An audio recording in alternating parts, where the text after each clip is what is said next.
ang mismong tagapagsalita ng Department of Agriculture, si Assistant Secretary Arnel De Mesa. Asik De Mesa, good morning po. Johnny Bañez, live na po tayo sa DWIZ, Aliw Channel 23. Hi, John. Good morning. Magandang umaga po sa lahat na nakikinig at nanonood. Apo, Happy New Year, sir. Good morning. Happy New Year. Happy New Year, John. Alright, direct to the point, mukhang may mga grupo na hindi po ika nga'y natutuwa o hindi tanggap itong binabanggit na brand label, pagtanggal ng brand label ng inyong tanggapan dito sa mga bigas. ASEC. ASEC? Yes, John. Apo. Malinaw po ako sa inyo, ASEC? Yes, John. Clear naman. Narinig kita. Apo, ano pong reaksyon ninyo sa pahayag ng ilang grupo na mistulang palabas lang daw po ng DA yung pagtanggal ng brand label sa mga bigas, ASEC? Hey, John. Actually, hindi ito palabas. Dumaan ito sa, sa masusing pag-aaral. Actually, in fact, simula last year nung nag-ikot ang DA sa pangunguna ng ating kalihim, Secretary Kiko Chu Laurel Jr., nagkaroon na ng mga observation regarding dito sa presyuhan at kung paano ito, sabihin na natin, nagkakaroon ng hindi magandang pagpapataw ng sobra-sobrang presyo. Pinag-aralan ito at inalisa at tiningnan kung ano yung paraan para hindi masyadong sabihin na natin abusuhin yung paglalagay ng sobra-sobrang presyo nga sa bigas.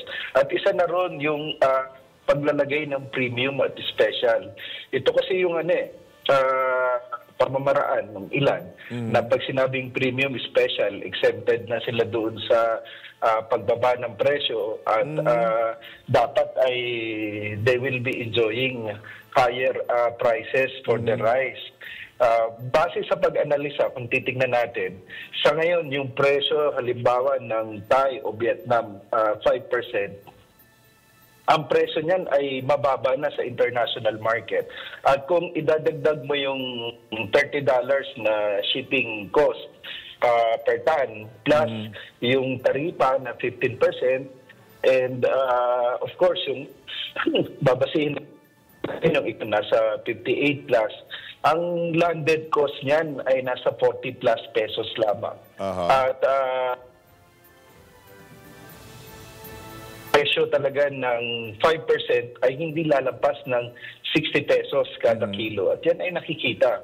Normally kasi ang patong hanggang sa retail nasa mga 8 pesos, 6 to 8 pesos. Sabihin na natin 8 pesos. So nasa mga 50 plus lang yan dapat. Yun namang 25% broken. Baba ang presyo niyan. Alright. Hindi dapat tataas sa 50 pesos. Alright. Binabanggit nyo po na pinag-isipang maigi, pinag-aralang maigi, and I understand, nagkaroon po kayo ng planong pagpupulong last Friday. Natuloy po ba to, ASEC De Mesa, at ano po naging resulta nito regarding sa rice labeling? Tama yan. Nagkaroon ng pagpupulong sa mga importers. At actually, pinasalamatan ni Secretary yung mga ilang importers ngayon na nagpa-participate na dito sa Rice for All. At ipinaliwanag itong nasabing scheme. Kagaya nito, ang tatanggalin mo naman yung premium at special. They can still maintain the label. Kumbaga, kung ito ay ganitong klaseng label. Ang importante lamang, makita kung saan galing na bansa, anong klaseng bigas, at ilang percent. At saka ito para lamang ito sa mga imported na bigas. Para alam kung ano yung presyo ng kinuha ang bigas para merong patayan kung ano yung maximum suggested retail price. Alam natin na meron pang ibang cost yan. So talagang ang sinasuggest is maximum suggested retail price and removal noong premium at special na label. Binabanggit po dito sa script na hawak ko, ASEC De Mesa, na mismong si Agriculture Secretary Francisco Chu Laurel Jr. po ang nagbabanggit na hindi dapat umabot sa 60 pesos ang kada kilo ng imported rice. Dahil may tuturing itong profiteering. Pero ako po bago ka po mag-react, Asek de Mesa, ako po personal ako namamalengke. Nakakita po ako ng pinakamababa is 40 pesos, 43, tapos may umaabot ng hanggang 70, 72 pesos kada kilo. Tama yun, John. Yun nga yung tina-target ngayon na yung so-called premium special na ang classification niya, internationally speaking, ay 5% at saka 25% broken yung iba. So yung 5% dapat hindi lalampas yan ng 60 pesos. At yun namang 25% broken, hindi dapat lalampas ng 50 pesos sa pamilihan. So yan yung nakikitang analysis sa ngayon.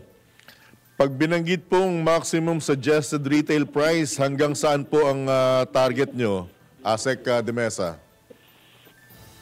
Anong ibig sabihin doon? Pa? Anong ibig sabihin na hanggang saan?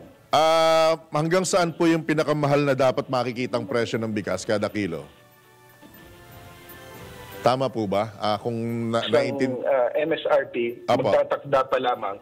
Pero yun nga, yung classification na 5% broken, na hindi naman, kumbaga, ang classification niya yun normally, galing Thailand, galing Vietnam, 5% broken.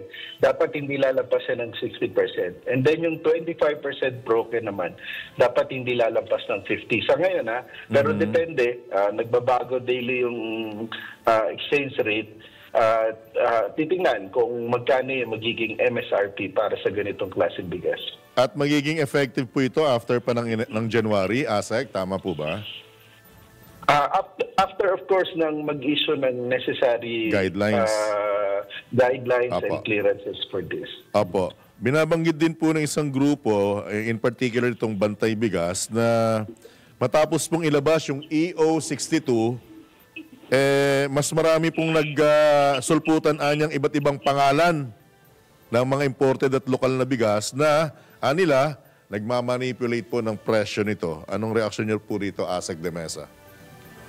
That's exactly why the department is doing this MSRP or maximum suggested retail price and the removal ng premium and special labeling to correct yung ganitong maling, sabihin na natin, maling gawain na nagkokbos ng mataas na presyuhan at hindi nakukontrol na presyuhan na napakamahal sa mga pamilihan natin.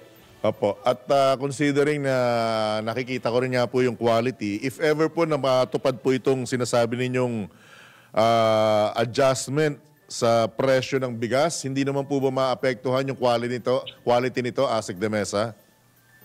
Hindi naman kasi kagaya na nabanggit ko nga yung imported na classification ng mga bigas. Meron niya mga standard classification ng importation natin pag nag-i-issue ng sanitary and phytosanitary import clearances sa Bureau of Plant Industry. So according to each type and classification, dapat na doon yung batayan ng presyuhan. Opo. Last question, Asek de Mesa, with your indulgence. Kailan po magiging totoo yung 29 pesos na masusustain po ba natin sa mga Kadiwa store?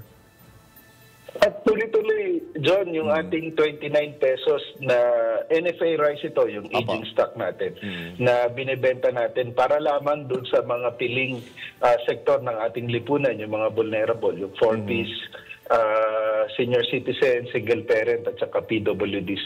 Tuloy-tuloy ito dyan.